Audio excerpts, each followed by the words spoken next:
All right, guys. So Senator Tom Cotton, who has just been unbelievably horny over the last week or so to get us into a war with Iran, just recently came out and gave us some thoughts on how he thinks Americans exercising their right to protest should be treated. So this is coming after months and months and months of protests across the country during Israel's genocidal war on the people of Gaza.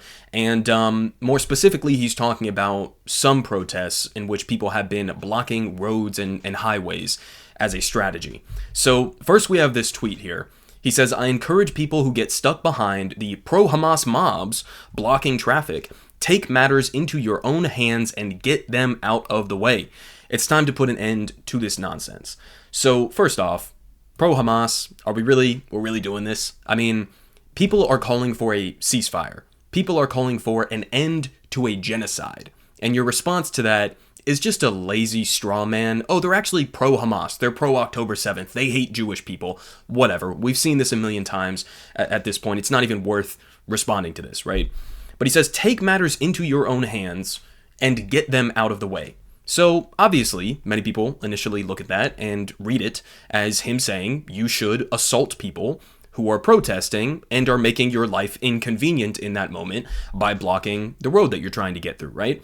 And so, if you think it's vague in any way exactly what he's trying to imply there, we also have this video where he went on Fox News and made it explicitly clear for everybody. So let's go ahead and watch this.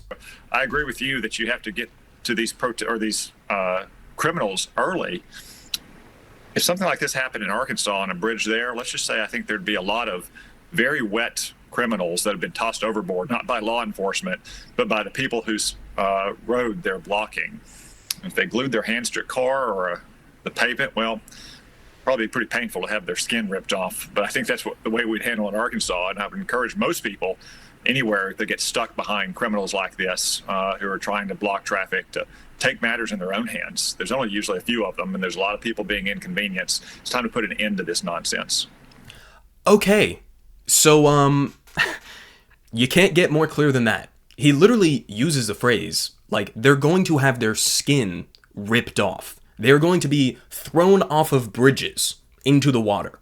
All right? And he says, I'm encouraging people to do that to people who, yes, granted, are making people's lives inconvenient by blocking the road. That's what a fucking protest is. It's supposed to disrupt society. It's supposed to be inconvenient, right? And he's saying, even with these peaceful protesters, you should violently attack them to the point where you're throwing them off bridges and potentially ripping skin off of their hands. This is a U.S. senator, guys, that we're talking about here. You couldn't possibly ask for a more direct incitement to violence. And there's also a reason why he made the emphasis on, well, I'm not saying that police are going to do this or police should do this. Just vigilantes, just average, ordinary people should go and take matters into their own hands and do this. I mean, even if a cop did this, they'd probably get in trouble, right? I mean, obviously, we live in the United States of America. We know how American police can get away with basically anything. But I think that it would even be a stretch to say that a cop could get away with just throwing somebody off of a bridge or like ripping skin off their hand. Maybe. I don't know. I'm not going to go too far on that front. But I mean, this is a U.S. senator, guys, calling for direct violence against people who are peacefully protesting. Again, yes, making people's lives inconvenient in that moment, but that's the point of a protest. And we also had a response here from Senator John Fetterman that I think was hilarious and bleak at the same time. So he was responding also to people who have been blocking roads. And this video that was going around, I guess, of some protesters who were going through a Starbucks and chanting something, right? So he says, I don't know who needs to hear this, but blocking a bridge or berating folks in Starbucks isn't righteous. It just makes you an asshole. Demand Hamas to send every hostage back home and surrender. I mean, I can't believe I ever used to think that this guy, was a potentially good politician, right? Just ever since October 7th, he has been probably one of the most, if not the single most, psychotic members of Congress when it comes to licking the boots of every IDF soldier he can possibly get his hands on. So, first off, demand Hamas to send every hostage back home and surrender. Listen, John, okay, the reason people are protesting the United States here in this country is because our government is complicit in a genocide. Okay? It's because our government gives billions of dollars in aid and arms to Israel that they are using to blow up children. That's why people are protesting right now. What in the goddamn fuck would me going out and protesting Hamas do? My government isn't funding Hamas. I have no leverage over Hamas, even if I did want to demand that they release all of the hostages and surrender. Me protesting that in the United States of America, Hamas doesn't give a single solitary fuck what I think, okay? So it's just like, it's not only repugnant, because he clearly cares more about like the inconveniences of protest tactics than he does about a genocide, so it's repugnant, but it's also just so stupid. Like, what are you talking about? And so, I mean, John Fetterman here lining up with Tom Cotton on this issue. At this point, not surprising. So, there you have it on that front. Again, my general takeaway from both of these guys is that it's very clear where their priorities lie, okay? I understand if you're trying to get to work in the morning and there's some protest and they're blocking you from getting home or going to work or whatever the case may be, that sucks, okay? It is an inconvenience. Again, that's the point of a protest, right? But like at the same time, what are your values? I'm sorry, but like, what are your values? Are you really more upset that people are being inconvenienced on the ride to work or ride home than you are that we are directly aiding and abetting in a genocide? I mean, there are hundreds of Palestinians on average since October 7th that have been getting killed every day. Okay? 15,000 children. Almost all of the civilian infrastructure in Gaza has been flattened at this point. People are starving to death. War crime after war crime after war crime that we have all seen.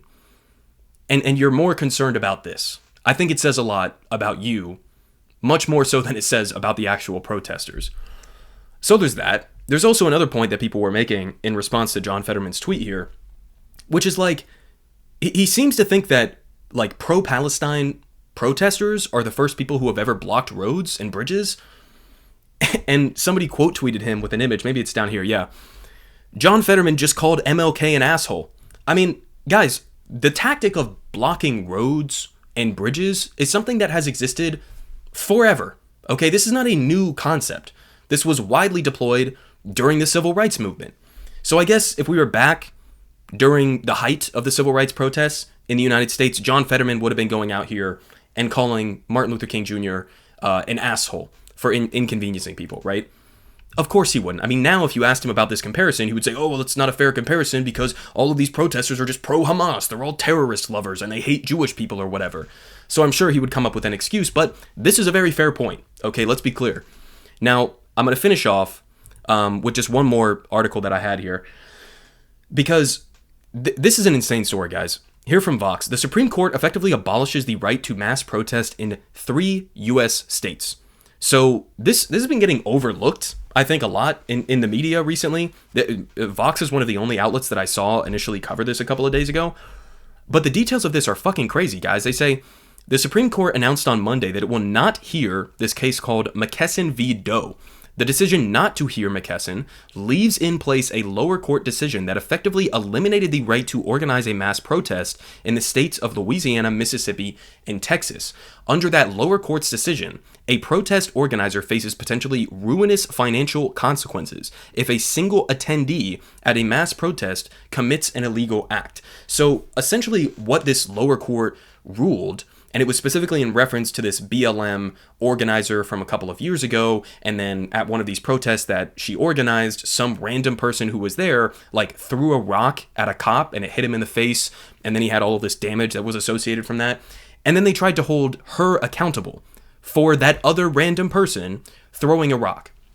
And so when they say the Supreme Court just effectively outlawed the right to mass protest, that's exactly what this is. Because who is going to go out and try to organize a protest if they know that they can be financially held liable for literally anything that any random person who shows up to that protest does? That is outlawing abortion. And the Supreme Court didn't rule in favor of the lower court. They basically just said, we're not going to hear this case. We're not going to make a decision on this case. But that, in effect, leaves that lower court's ruling in place, at least for now. So in those 3 states, Louisiana, Mississippi, and Texas, if you're trying to organize a protest, you now have to be worried about every single person out of hundreds, potentially thousands of people who show up, including people who may show up to be counter-protesters, just to fuck with the protest that's going on there. You will have to be concerned about every single one of those people. And if anything they do is illegal, you may be held accountable for that. Totally insane. So this is where we're at as a country. We have U.S. senators who are calling for protesters' skin to be ripped off and for them to be thrown off of bridges. We have other U.S. senators on the Democratic side of the aisle, like John Fetterman, who are basically calling MLK's tactics, that of an asshole. And then we also have the Supreme Court that is effectively, by default, allowing states to outlaw the right to mass protest. So I'm going to have another video for you guys, either today or tomorrow, depending on how much time I have, talking about Columbia University, because their president is currently going to one of these like McCarthyite witch hunt style congressional hearings about anti-Semitism on college campuses. And so I'm going to talk about that. Also, this chemical attack that happened a couple of months ago on Columbia University, which they still haven't arrested the people who did it. The details of that, absolutely insane. And then we're also going to talk about USC, who just recently canceled a valedictorian speech, over safety concerns because she is Muslim and she is pro-Palestinian. So I'm going to have a lot more to talk about that's in like a similar vein to this concept of actually cracking down on free speech and actually cracking down on the right to protest in the United States. And so yeah, stay tuned for that. Appreciate all of the love that you guys have been giving me. Had a couple videos for some reason blow up recently, so we've brought in a ton of new subscribers to the channel. So welcome to everybody who's new to the channel. Keep subbing, keep liking, keep commenting, all of that good stuff, and I'll keep the content coming. Politic guy has the best politic. Believe me, no one does it like him.